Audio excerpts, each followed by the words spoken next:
हे बघ मानसी, बाहेर माझे आई बाबा आणि तुझे सासू सासरे जे काही वागलेत ना ते अजिबात पटलेले नाहीये मला. हो, मी अगदी मनापासून बोलते.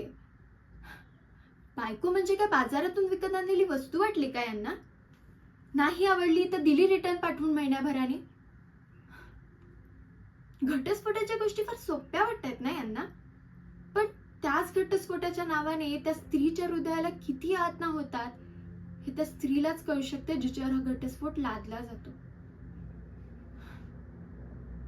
माझं आणि प्रतापचं लग्न लावून द्यायचा प्लॅन आहे ना यांचा. करू देत प्रयत्न यांना. मी सुद्धा यांच्या होला हो करेन, पण मी मदत मात्र तुलाच करेन. मला माहितीये तुझं आणि प्रतापचं एकमेकांवर किती प्रेम येते. तुमच्या प्रेमाची आहुती देऊन मी त्याच अग्निकुंडाभोवती कधीही सप्तपदी घालणार नाही. शब्द आहे माझा. तुला प्रतापला टिफिन घेऊन जायचा होता ना, जा तू, निर्धास्त राहा, मी तुझ्याच बाजूने.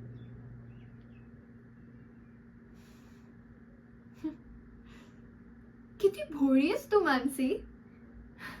इतक्या सहजासहजी विश्वास ठेवलास माझ्यावर आणि निर्धास्त झालीस. मी तर तुझा केसाने गळा कापणार. तुला कळणार सुद्धा नाही मी कधी गेम फिरवला आणि तू कधी माझ्या जाळ्यात अडकलीस ते. हाय पिटी ऑन यू. तुझी आणि त्या मूर्ख प्रतापची कीव करावीशी वाटते मला. त्या मूर्ख प्रतापला काय वाटलं, लग्नाच्या या बाजारात त्याच्यासारख्या सेकंड हँड नवऱ्याशी लग्न करायला सहजासहजी तयार झाले मी. माय फूट.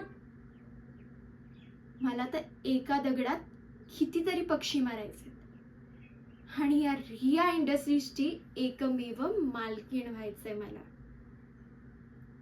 आणि त्यासाठी आई बाप आत्या काकू सगळ्यांचा, अगदी सगळ्यांचा बळी द्यावा लागला ना तरी 73.